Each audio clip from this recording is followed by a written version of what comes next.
little bit about what were your thoughts personally as a writer yourself going in to talk to other writers for this film. Thanks, Lucille. Thank you everyone for coming. There's one person I actually need to really thank. We didn't see his name because the credit got cut halfway and I was mumbling behind. So that is Recent Pan, the student behind waving his hand. Why I need to thank him is because the video editing is done by him. It's a lot of learning experience for him and also for me, and trying to put this thing together. And most of the time we encountered a lot of difficulties because in this case, each of the writers have to be treated as different, even though the subject matter engaging the social forces me to draw them towards in a certain direction. From that kind of view, then I have to bring the conversation tighter together so that you have a singular idea of each writer. The conversation can be summarized in 10 minutes, even though when I talked to them, it was 50 to 1 hour, 30 minutes, some I think even 2 hours, because we got carried away, we talked about practically every other thing. Rasiah, you can guess that I laughed a lot, and so those bits have to be edited out. I think the raw clips will be available, I hope, and then you can actually get to the full discussion I had with each of them. As a writer, I'm quite conscious about a few things that writers do not directly engage with society. So that really presents me with a paradox, because I'm supposed to deal with an issue which, if I were to ask any of them directly this, they're not going to give me a straight answer. They can't, because for them, the writing is the important thing. The writing is what allows them to free their minds to talk about what their imagination engages. And the imagination draws material from society, and also to be in touch with the human side. That again will have his experiences, his own memories from society. So those things come together that I have to be very much aware of when I deal with them, that I have to lead them from talking about their own works, to look into their own works, perhaps through that to see faces of other people in their own experience. There were certain things in the second watching of the film that stood out for me. So I'm going to each of the writers pose a question that relates to something that he or she said, but I'd like it to be a more general discussion as well. So Pheng, you brought up the point of the very powerful image of people who may reach the age of 60 or 70 and find that, you know, what is their life? What is their life been? What does it amount to? What does it mean? And you are suggesting that, in a sense, it's an engagement with literature, or that kind of sense of the arts that can provide some of that meaning. To be perhaps a little provocative, I think what we're seeing now in Singapore is an increasing number of people are finding solace in a secular way in fitness, but an increasing number of people are finding solace in religion, and they're finding a lot of meaning for that. So my question to you is, what can literature provide that religion cannot? My goodness. I saw you scribbling away during my segment. Oh my goodness, you know, what's he going to ask? Gosh, how do you answer that? Coincidentally, I have actually been recently writing quite a bit of little short reflections which have to do with my writing life and my faith life. And in fact, there are many links, I find, between the two. So I think it's a kind of cross-fertilization between the two areas rather than a separation. Even if, you know, somebody doesn't believe in God, that person might be a spiritual person anyway. And I think, to quite a large extent, things literary or which involve the use of the imagination do lead you into the spiritual, willy-nilly. You may not recognize it, but as you read, I think, a work of literature, you are being led there. And I think in some way, again, whether the person realizes it or not, that part of him is being nourished, is being grown. I like to use that word. So I see the link actually as being quite important rather than the separation. Anyone else like to add to that?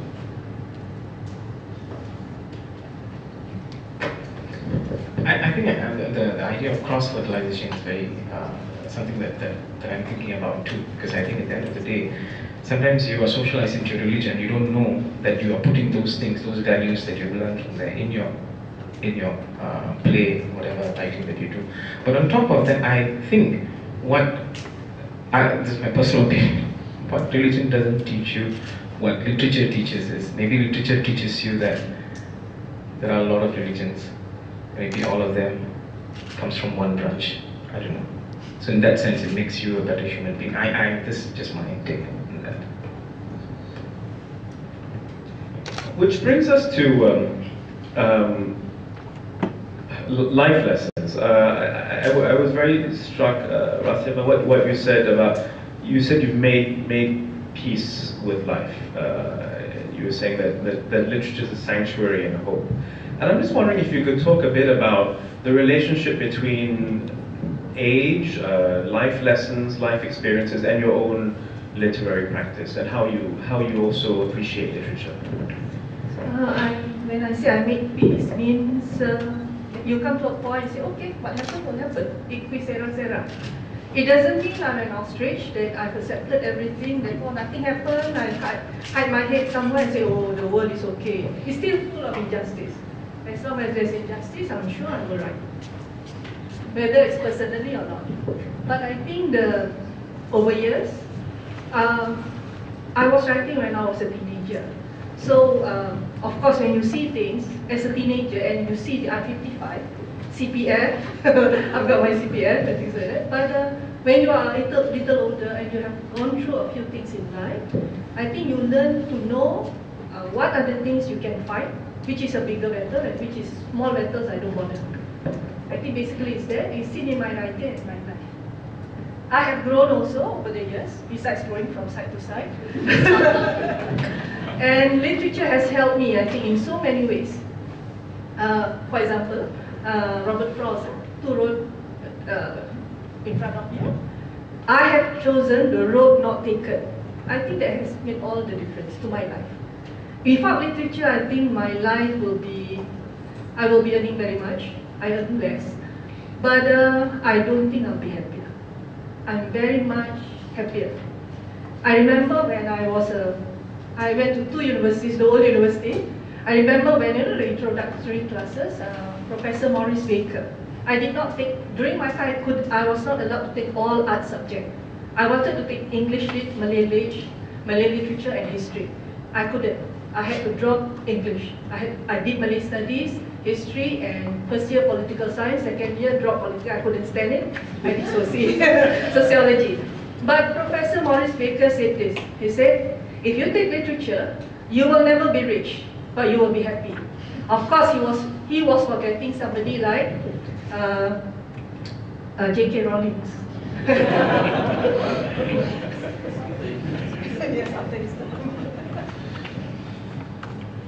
What do you all feel about age and literature?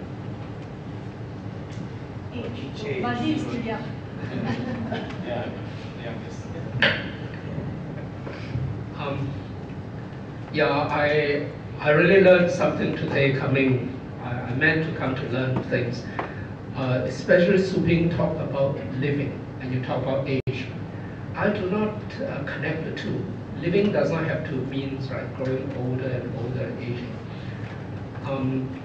I'm thinking about living in terms of like every second, every minute, my blood is flowing, I'm breathing.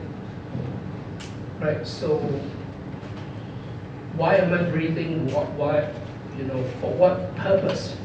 My blood is flowing. So is it to make more money, right? To be more famous, right? Or why am I spending every second?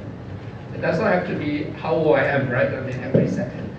So I think what I learned from the, watching and listening is that we have to think also, we have to feel, right? Not just the blood flowing, the breathing. There are a lot of things, right? Everybody thinks about different things, right? What to achieve or what to avoid, but there's so many things, right? There are things about, am I happy today, right? Am I sad? Am I frustrated? Am I upset? And why, right? Why am I living my life, right? Right? Even being happy or being sad. So I think writing is a good excuse. I don't know whether that's the right word, right? For us to think, right? Think about, yeah, because we don't have to write, right? We don't even have to think. We don't even have to feel. Right? But if we really want to think and feel, I think writing is a good, right? I mean, means for us to think, right? And to understand ourselves. I don't think we understand ourselves. We say, do you know so and so? Do you know your wife? Do you know? Also ask, do you know yourself? Right? So I think writing, for me, right, is a way for me to try to force myself to think, struggle in thinking, right? And many small things. I don't have to think about the society, right? I mean, humanity. I mean, one thing is, I think so. I try to know myself. Just want to add something. I think I believe in two Adash. One, I think everyone would have heard this, something that I follow very strictly, that don't take life too seriously because you ain't gonna get out of it alive anyway. And that kind of, that is my trajectory. And the other one about age and about writing for me. Because when I was young, I said that in the interview, it was not shown thanks to Gwee censoring me, but anyway. It's just that when I was young, I used to do Franz Kafka's, I was very much into Franz Kafka's works, and I was very proud of doing On the Penal Colony and the trial in Tamil. And I was having a lot of good reviews and everything, and I was on a flight. I had a chance meeting with William Teo. You all have heard of William Teo. And so he asked me, so you write plays? I said, yeah. And I was like boasting, I was doing Franz Kafka. Oh, then I asked him, do you do plays? Yeah, I'm doing Mahabharata. And I was like, yeah, okay, a Chinese man from his culture is doing Mahabharata, and I'm supposed to be the Indian. And that kind of, in a way, kind of made me think more about my roots and identity and stuff like that. I think with age comes a bit of maturity, and that's when you start to think about so many things. And for me, writing in that sense for me matured along with my age. And that's what I'd like to pick up on what Chee said. What for you have you learned about yourself through your practice of literature, through writing?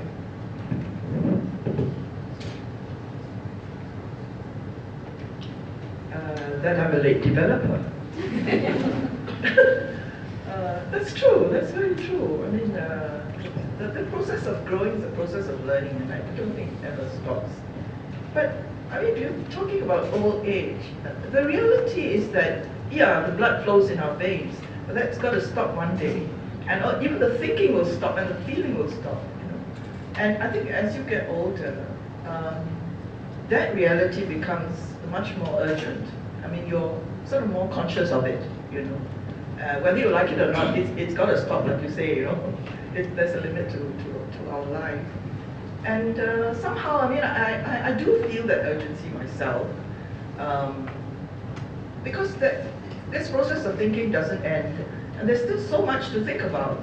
You know, why am I living? You know, what am I thinking? What am I feeling? And why? And this goes on all the time. And for me, the writing, which it always clarifies a lot of things for me, is a way of capturing and setting down these thoughts, which are very fleeting, can be very fleeting, and they go in and out of your mind. I don't know, maybe I find that as I grow older, that's what I'm doing with a greater sense of purpose. I think somehow, as a writer, I don't think we are all very serious people. We are serious in some ways. I'm not. I look serious, but I'm not. Serious enough. Serious enough. Yes. But what I mean is that there's many aspects to writing. I forgot to mention to Gwee, I mentioned after that one of the things my father subscribed for us, I think it helped me, was Mad Magazine. So he had Mad Magazine in the 60s, and he also subscribed movie news, English movie news, Malay, Majalah Film, and the Hindi movie news. You imagine having that, and Life Magazine, and Time Magazine, Reader's Digest, and other things, and all the, so many other drawings and all that. He just subscribed, he didn't. Comics. We had comics, and I think it helped in a way, although I am very serious when I write, about certain things I write essays also, but there is, I had a column with Berita Minggu from 1998, fortnightly column, until 2006. Fortnightly column under the pen name of Sri Anggrek. Why Anggrek? Anggrek is orchid, the national flower of Singapore. And I love this woman from Malaysia, Adiba Amin. She used to write under the name Sri Delima. I wanted my name to be, I started in campus, I had a column in campus way back in the 70s. I used the name Sri Anggrek. I wanted SD Sri Delima, cannot, is her name. I wanted SD Sri Durian, it cannot be. So I changed it to Sri Anggrek. I had a column in campus, then later, Berita Minggu approached me, and I had this, my own professor, Professor Leo Yok Phang, didn't know it was me, because it's so gila. There's a part of me that I let go, until the editor said, Rasiah, can you write about some serious things also? I mean, I do, I talk about boys, but there's always this humor, because I think it can get across a lot. But in my poetry, it is not that. Unlike Gwee, my poetry are quite serious. My essays, a literary essay, very serious, but I have had problems. So I think writing has allowed me to be that. I have grown, I think. If you take writing away from me, the person exists, Rasiah exists. The writer, the poet has died. Because without writing, I think I cannot survive. Without books, I cannot survive. You put in jungle, I will not die of hunger, being fed, but I will die because there's no ideas. We need ideas. And it has helped me throughout so many things. Somehow, the writing can be in any language, but I can only read in 2 languages. I can translate only in 2 languages. So it has helped me to see things more in perspective. Without writing, I think I cannot do that. Thank you. I want to add to that. Oh, sorry. I want to add to that by saying that I do agree about the writing being a very strange tool. I think we don't realize this. When I'm writing, I'm making decisions all the time. And these decisions also reflect what I'm thinking unconsciously, what I want, my values and all. They come through the writing. When I was young, I like to believe, all of us maybe perhaps believe that we are individuals. We are who we are, there's no one out there like me. As I grow older and older, I realize actually I could be this other person. That person could be me. That could be me if I've taken this path. That could be me if I've done this and that. And then if you look at the small turns in life, you realize they are all very little decisions you make. Writing is an adventure. Every time you take out your pen, you are making a decision with each word. Where am I going today when I write? And where am I turning? And in that sense, writing shapes me. And I am even writing. And at the same time, when I look back at what I wrote 10 years ago, I can see a form of me that is still there. But I see as you would if you're not me looking at the same point. I'm already distant from that. So there is a connection and a disconnect at the same time. But when I write, I decide what I will do next, where I will go next as a person. I have a question about the role of writers in the political process in Singapore. And I don't mean the normal sense of it as commentators, as consciousness raisers, as people who will bring about enlightenment or a more questioning analytical approach. But I mean direct participation in party politics, in electoral politics. I just want to ask you, is it something that you have ever been part of? Is it something that, especially those of you with more social concerns, that you would ever consider Would you write a speech for a politician? Would you like, as I wanted to be, president of Czechoslovakia one day, because I thought, okay, well, hey, it's possible. If a novelist can be, then, why not?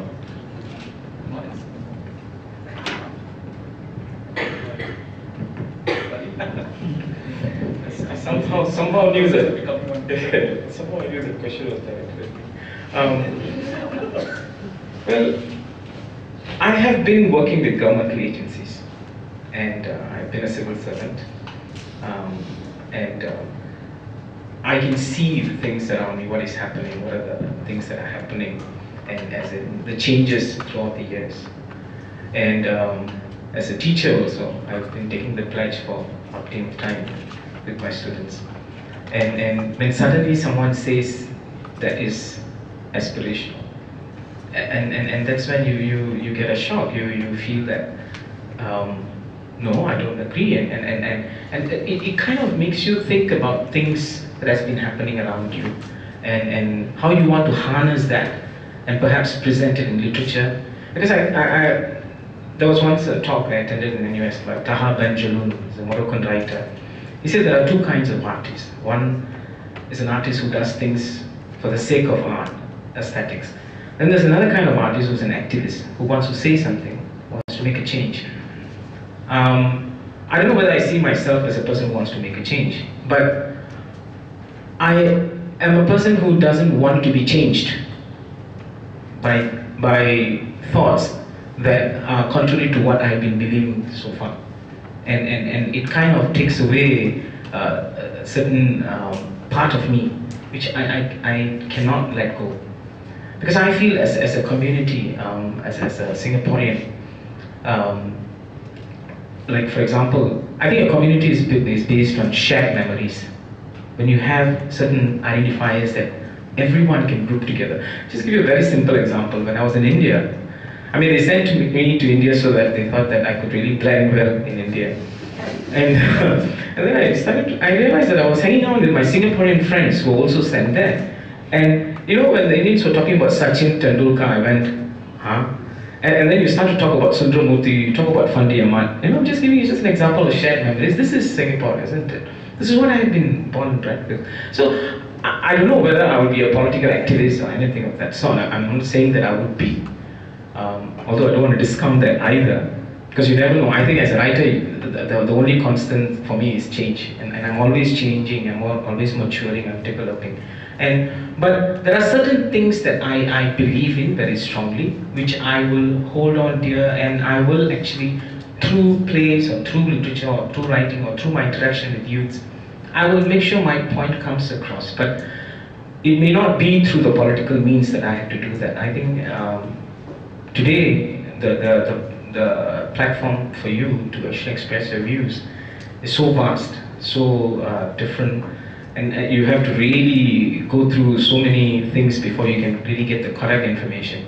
So for me, through theatre, through the arts, I would like to pinpoint or put across what my values are, what I think. But if it does come across as if it's anti-establishment, then all I can say is that that's me. But again, I don't see myself as anti-establishment at the end of the day. So I don't know. Actually, what I'm trying to say is, as a writer, I just want to put across things that I feel is right. It's me, it's sincere, it's coming from the bottom of my heart and my experiences. It may support certain political views, it may not support political views. And I'm not very worried about that, because I think as a writer, you just want to be true to your feelings, and you want to express what you think is right and what you think is you. If it comes across contrary, then I suppose I have to come to that bridge when I have to cross the bridge when I come to that. Do you think writers or artists bring anything special or valuable to the political process? Look at Obama, for instance, who is a very, very good writer. Some people say he became president, or is perhaps a good president because he's a very good writer. Other people say that he is not a very good president because he's a writer and a thinker.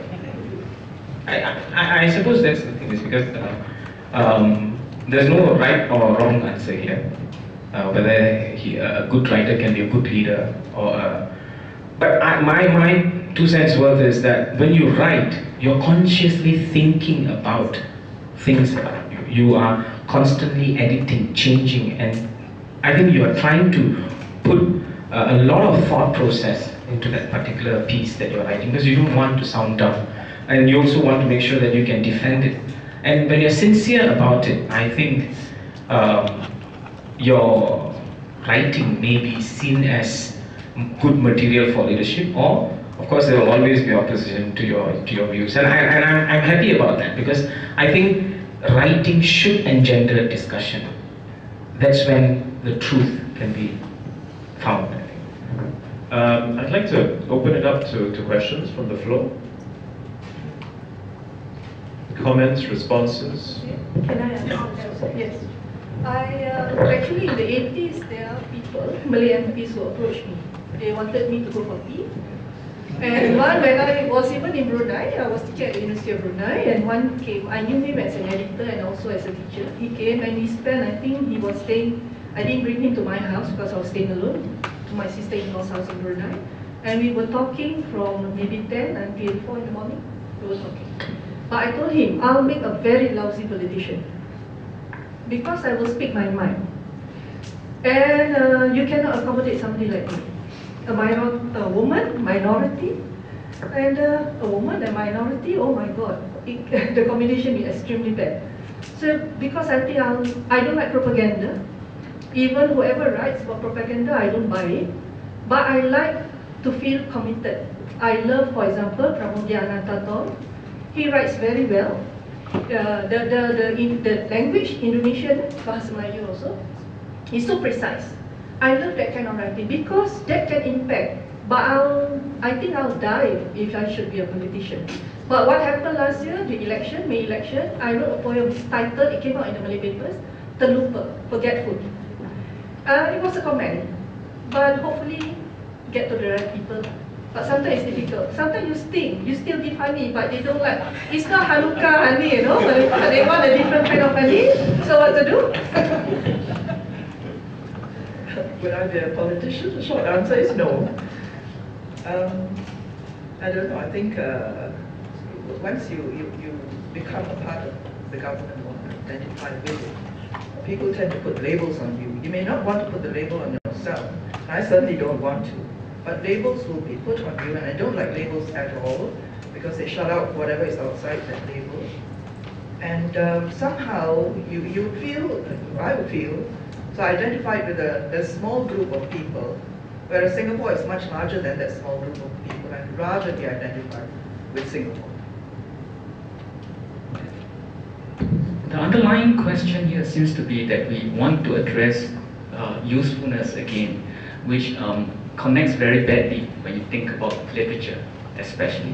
But we always want to go back to this point, and the question of politics always is tied to this. Underlying it is the recognition that literature has an impact, it has an effect that is deep and personal. The next question people who wants to see going that direction ask is how to harness this power, how to use this impact you get from reading and put it to use. I feel that is already, in a way, setting literature on a certain path. The kind of effect you get when you read or when you write is powerful enough to transform you in so many ways. Political change is just one of the ways in which people can change when they're reading literature. The best is the most general way of thinking about it is to say it's human. I think all four writers during the interview, they mentioned this, and I find that it's the one connecting thread across all of them. At that point, they sound the most general. I feel they also sound the most honest. Just very brief. I think it all depends on what exactly is politics. I mean, so is the world or the universe, mankind, much better without politics at all, right? Or politics, what is politics, and is politics business or politics? So, no answer to this question because I don't know what is politics. Okay. Questions or comments from the floor?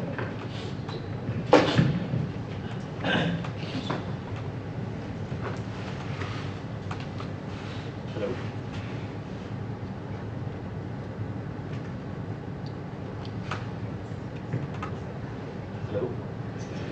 Can you hear me? Yes, yes. Okay, good. My name is Muhammad Ali. I'm a screenwriter. Now, the only question that was going through my mind as all speakers were, sharing their point of views and their life experiences. Are you the same person? Are you the same person when you write, or do you become someone else? Meaning, can you actually hold on to your authentic, yourself, are you yourself when you write? And how much of yourself can you really reveal, or are you willing to share? Or I guess that has got to do with age as well. I mean, that's the sort of conclusion that I came when I listened to Mr. Davies. So maybe Ms. Writers, you can some time. Maybe in the interest of time, I will take another couple of questions and then put them on to the panel. So you had something?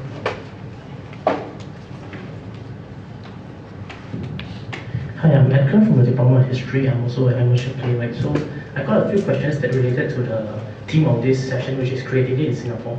So I noticed from the website Creative Works, as well as the video, the focus seems to be a lot on writers as well as literary and dramatic writing. So I was wondering whether do we now need to be more creative in terms of how we define literature as well as creative works, or do we need to expand our notions of who can be creative and who can be literary writers? So is literature and creative works only limited or exclusive to writers, artists, and so-called creatives?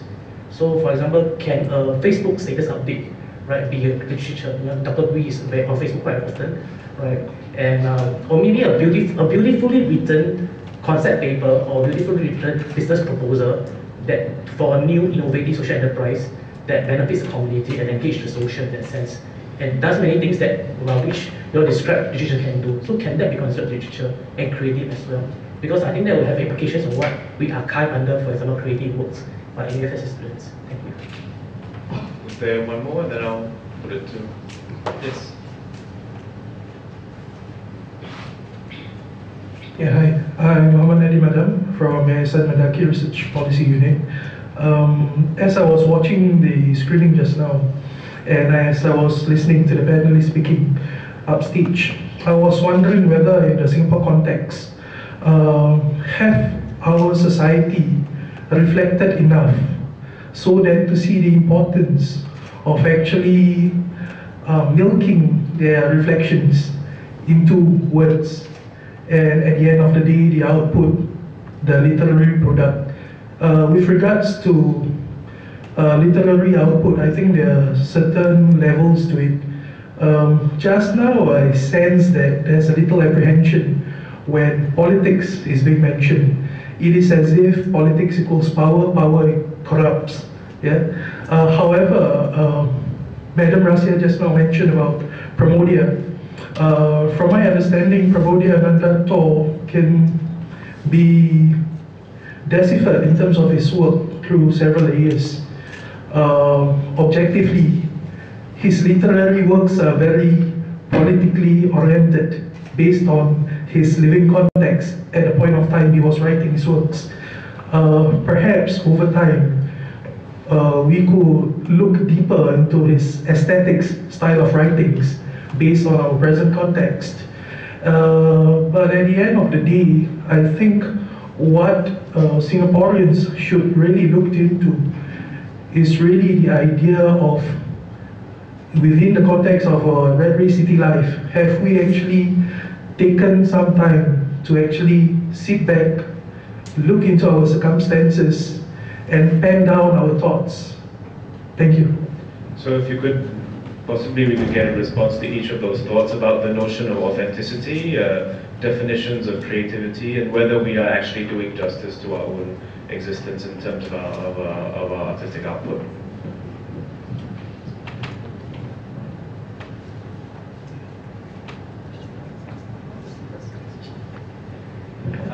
Being authentic, true to yourself. Are you yourself when you write?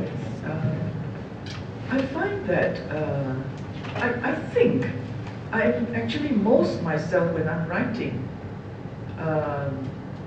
Although I suppose I should include this. When I'm writing fiction and put myself, when I create a character, I have to use my imagination to become that character and to understand that creation that I'm dealing with. So in a sense, I'm going out of myself, using my whatever resources I have to create that character. But I think that's still a part of me. And I suppose somebody else looking objectively and critically at what I write might say, well, why did she create such a character? Why, And why not another kind of character?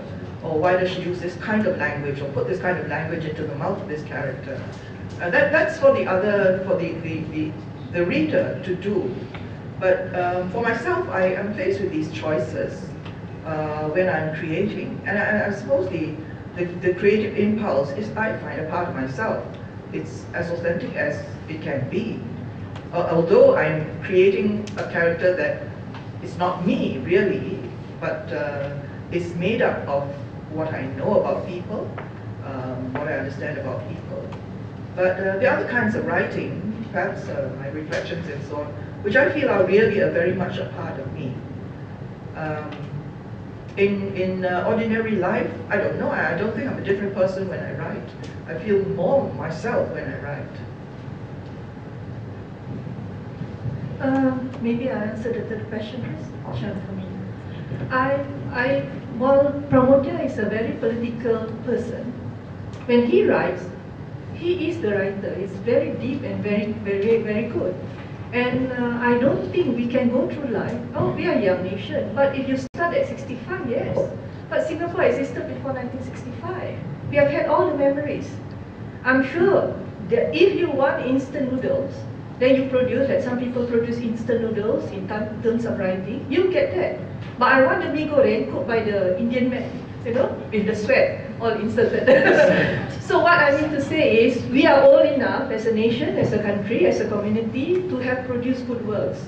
It's not that we are starting, even if the point is 65, we have reflected, because things are changing so fast. If we do not document it, it's gone forever. The Katong that I grew up in is almost gone. The minute Katong is gone, I will leave this country, for example. But what I mean to say that there must always be a group of people who will want to reflect more and wouldn't want to take instant gratification, like the instant noodle. Only then, and I think we are rich enough. The 4 languages and more of it now, there's more that we can get. Our roots are in Singapore, but the branches can be anywhere, and we can be richer for it.